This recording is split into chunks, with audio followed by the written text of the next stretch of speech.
Bonjour, on est ici pour vous informer. Donc on n'est pas contre la mairie, contre la ville, contre la France comme certains le prétendent, mais on est là pour parler des faits. Et les faits, effectivement, ils vont des fois à l'encontre de ce qu'on nous rapporte. Et ce qu'on nous rapporte, c'est qu'on est ici au pays des droits de l'homme. Ce qu'on nous rapporte, c'est qu'on est au pays de l'égalité, de la liberté, de la fraternité. Mais la réalité, elle est tout autre, puisque vous voyez ici, on est à Drancy et vous voyez comment dire, des personnes qui sont en fait obligées de dormir à même un parking, donc sans sanitaire, sans eau, dans le froid. Il y a des femmes, des enfants, il y a aussi des femmes enceintes, il y a des hommes. Voilà, donc c'est ce qu'on appelle vulgairement dans les médias des migrants. Donc vous connaissez toute l'actualité autour de la politique migratoire. Nous, on appelle ça des expatriés, puisque ce terme il vaut pour les blancs. Donc il devrait valoir aussi pour les noirs. Il y a aussi une manière de traiter de manière raciste l'information. Et donc voilà, on tient à rappeler qu'on n'est pas là pour parler de charité, de mendicité ou d'aide aux plus fragiles, etc. On est là pour rappeler une réalité que beaucoup veulent ignorer, c'est que la France a été un État esclavagiste, un État colonial et est aujourd'hui un État néocolonial. Et donc, il faut comprendre que ce qu'on appelle migration, il y a des causes à cette migration, à cette expatriation. C'est le fait qu'il y a des... Comment dire, la France a pillé déjà depuis l'esclavage, elle a extrait des humains, des êtres humains. Ensuite, elle a pillé les richesses dans les sous-sols, dans les matières premières et tout ce qui s'ensuit. Et ça a appauvri l'Afrique, notamment l'Afrique francophone, l'Afrique noire francophone et tout ce qui s'ensuit. Et voilà le résultat de ce traitement mafieux, de ces traitements criminels, de ces traitements meurtriers, de ces traitements génocidaires. Ça fait que des populations qui vivent mal chez elles, parce qu'effectivement il y a un appauvrissement intense qui profite à la France qui s'enrichit grâce à cet appauvrissement, et bien ces populations sont là. Et aujourd'hui, qu'est-ce qu'on nous dit? C'est que la France ne peut pas accueillir toute la misère du monde, mais par contre, elle encaisse toutes les richesses de ce monde qu'elle appelle misère du monde. Donc voilà une des réalités de cette France, de cet État néocolonial français. On ne le dit pas par haine, on ne le dit pas parce on est anti-français, on le dit parce que c'est une réalité et qu'on ne peut pas simplement croire ce que la propagande nous dit quand elle nous parle de pays des droits de l'homme, de pays des libertés et tout ce qui s'ensuit. Donc voilà, on va faire témoigner deux personnes qui vont nous expliquer en direct ce qui se passe. Donc j'aimerais savoir depuis combien de temps déjà vous êtes dans cette situation avant même d'arriver ici. Tout le monde n'est pas venu en même temps. Certaines personnes sont venues il y a 1 an, il y a 2 ans. D'autres il y a 2 ans, d'autres il y a 1 an. D'accord. D'autres il y a quelques mois. D'accord. Mais le maximum c'est il y a 2 ans. D'accord. Et vous résidiez où, vous habitiez où à ce moment-là? On est moi, avant d'être... C'est-à-dire, quand vous étiez dans le squat il y a 2 ans, c'était où il se trouvait? C'était à Drancy, d'accord, à Avenue Marceau. Patronnetu, Avenue Marceau, c'était un ancien... comment on appelle ça?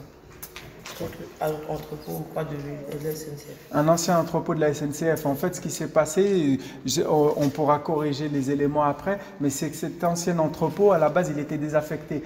Donc, comme la loi le dit, quand des personnes sont en situation de précarité en termes d'hébergement, elles peuvent, occuper les lieux puisqu'ils ne bénéficient à personne. Mais cet entrepôt a été racheté récemment par l'État français, je crois, ou en tout cas quelque chose de cet ordre-là. Et depuis, la police est venue expulser donc ces gens et les a mis dehors sans aucune alternative en termes de logement. Donc, des femmes, des enfants, des hommes, des personnes âgées, moins âgées et tout ce qui s'ensuit, et tous noirs, toutes noires. Donc voilà ce qu'il en est. Donc la réalité c'est quoi? C'est que la réalité elle est simple. Pendant 2 ans, ces gens-là n'ont pas dérangé la ville de Drancy et elles s'accommodaient parfaitement du fait qu'ils n'avaient pas de logement, que leur situation n'était pas régularisée, qu'ils pouvaient faire leurs courses, pour certains travailler parce que les situations administratives empêchent d'autres de travailler et tout ce qui s'ensuit. Donc pendant 2 ans, ils n'ont pas posé de problème. Mais d'un coup, quand on les jette dehors parce qu'au nom de l'argent, cet entrepôt a été racheté, il n'y a pas d'autre solution. Ils sont traités comme des pestiférés, comme des cafards, et voilà où on les loge.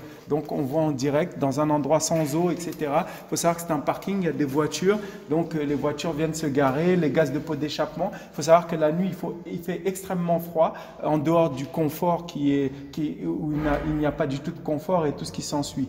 Donc voilà, et ça fait combien de temps que vous avez atterri vraiment dans ce parking? Il y a 4 jours. 4 jours, 4 jours. Donc voilà, parce qu'effectivement, il faut aussi entendre qu'il y a eu un arrêté, je crois, au niveau de la mairie, qui laisse, de la mairie ou je ne sais plus quoi, qui laisse entendre qu'ils ont... Préfectoral. En tout cas, un arrêt, on n'est pas des techniciens des communications administratives ou liées à l'État, mais en tout cas, ils n'ont pas le droit de rester aux alentours de la mairie, etc. Sans doute parce qu'on estime que leur image salit trop les choses. Maintenant, j'aimerais votre témoignage. Qu'est-ce que vous auriez à dire par rapport à cette situation? Ah ben là, vous voyez, oui. Bon, nous sommes nombreux, en fait. Oui. On est là, on veut être régularisé pour être comme les autres, quoi, les autres citoyens de la France, quoi, oui. Vraiment. Parce qu'on ne peut pas rester dans ça. Oui. On ne peut pas passer toute une vie dans ça, hein, parce que c'est inadmissible. Ça, c'est insupportable. Oui. Et voilà. Donc voilà pourquoi on est là, on plaide, on s'est plaint à tout moment pour que le maire nous trouve des logements pour pouvoir mieux avancer, mais elle est là, elle ne veut pas. La police nous a mis d'ici. De temps en temps, ils viennent du 1er au 31, ils nous emmènent, on n'arrive pas à dormir ici.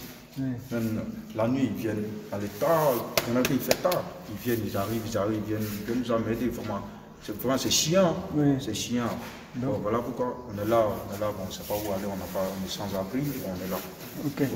Donc c'est ce qu'on appelle un harcèlement policier. Donc la nuit, les policiers viennent sous prétexte de les compter, de vérifier que tout se passe bien, viennent en fait les empêcher de dormir et tout ce qui s'ensuit. Donc on dit ça parce que cette vidéo, quand elle sera diffusée, il y aura sans doute une volonté de la mairie de prendre ça comme prétexte pour peut-être les embêter un peu plus. J'ose pas dire les vrais mots parce que j'ai pas envie que ça se retourne contre eux, parce que nous on n'aura aucun souci, mais en tout cas on sera là. Mais ce qu'on veut dire, c'est que déjà il y a aussi cette histoire que ça a été dit tout à l'heure par un de leurs collègues, que la ville de Drancy leur demande d'aller à Aubervilliers parce qu'à Aubervilliers ils peuvent les aider. Donc en fait ils renvoient la balle à une autre ville, comme ça c'est cette ville-là qui a les problèmes et cette ville-là va renvoyer à une autre ville, etc. etc.